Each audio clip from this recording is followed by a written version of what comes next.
On the surface, little people big world patriarch Matt Roloff appears relatively harmless. From his cheery social media posts to his claims that all is hunky-dory with his ex-wife Amy Roloff, the TLC star is constantly assuring fans of his kind-hearted nature. But is Matt as squeaky clean as he'd like people to believe? From his checkered past to maybe taking credit for Amy's pumpkin salsa, even the most devoted fans are probably wondering what else Matt is hiding. Here's the shady side of Matt Roloff. Matt's troubled past.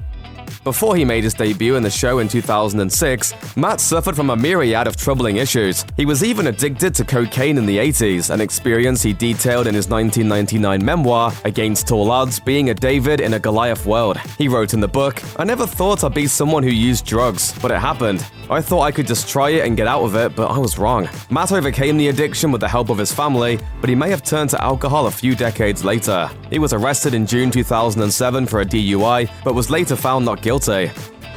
His rumored affair. Fans were shocked to learn about Matt's relationship with his longtime personal assistant, Karen Chandler, just 3 years after his messy split from Amy. Some people described the timing as suspicious, and some alleged that Matt and Karen had an affair right under Amy's nose. Although Matt and Chandler haven't addressed the rumored affair directly, there's evidence to suggest their union caused some tension. Amy confessed, "Karen has been Matt's personal assistant. Now that they're dating, of course that's hurtful." Adding to the suspicion is that back in 2012, Chandler's ex-husband, Joseph Chandler, forbid the couple's then teenage children from visiting Roloff Farms, according to Radar Online. Whose salsa is it? In May 2018, Matt was accused by fans of doing the unthinkable, taking credit for Amy's pumpkin salsa idea. It all started when Matt took to Instagram to brag about Roloff Farms' pumpkin salsa line and its desirable placement in stores. The problem, according to Us Weekly, Matt wrote off Amy's pumpkin salsa idea way before it became a fan favorite. Although it's shady Matt waited to praise the salsa only when it became popular, he does own a stake in the family business. An absent father?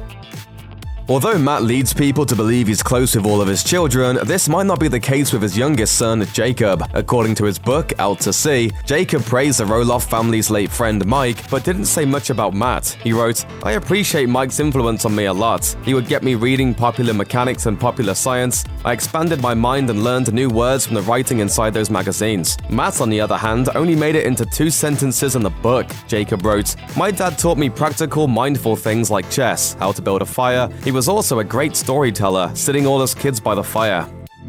Stirring up the drama.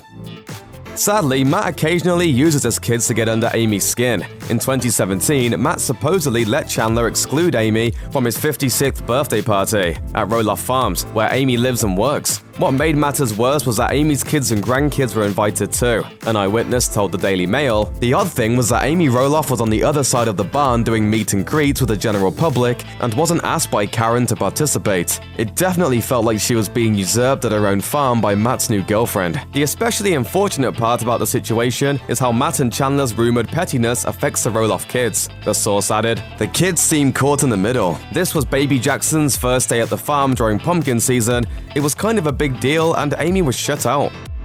He's never at fault."